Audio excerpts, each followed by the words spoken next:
حضرت فضالہ رضی اللہ تعالیٰ عنہ نے بھی اسلام قبول نہیں کیا تھا۔ یہ اس وقت کی بات ہے کہ ابو جہل نے یہ اعلان کیا کہ جو نعوذ باللہ رسول اللہ صلی اللہ علیہ وآلہ وسلم کو شہید کرے گا اسے 100 سرخ اونٹ انعام میں دیے جائیں گے۔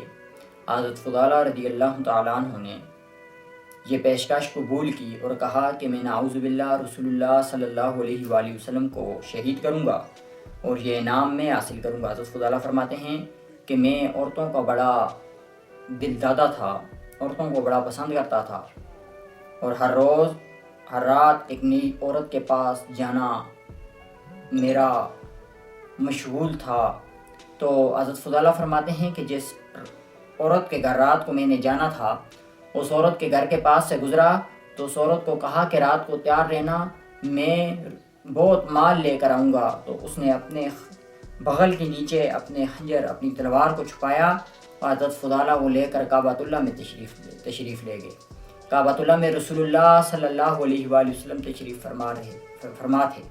کعبۃ اللہ کا طواف رسول اللہ صلی اللہ علیہ وآلہ وسلم فرما رہے تھے کہ حضرت فضالہ پاس گئے اور دل میں سوچ رہے تھے کہ رسول اللہ صلی اللہ علیہ وسلم جیسے ہی میرے پاس پہنچیں گے میں رسول اللہ صلی اللہ علیہ وسلم کو خنجر مار کے شہید کر دوں گا۔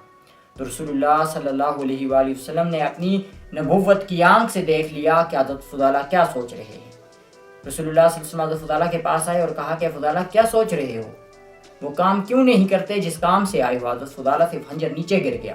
حضرت فضالہ نے وہ خنجر اٹھایا۔ رسول اللہ صلی اللہ علیہ وسلم نے حضرت فضالہ کے سینے پہ ہاتھ رکھا اور سینے پہ ہاتھ جب رکھا تو حضرت فضالہ کو اتنا سکون ملا اور رسول اللہ صلی اللہ علیہ وسلم نے فرمایا کہ فضالہ وہ وقت نہیں آیا کہ تو کلمہ پڑھ کے مسلمان ہو جائے؟ تو حضرت فضالہ فرمانے لگے کہ یا رسول اللہ وہ وقت آ گیا ہے، آپ مجھے کلمہ پڑھا کے مسلمان کر دیجیے۔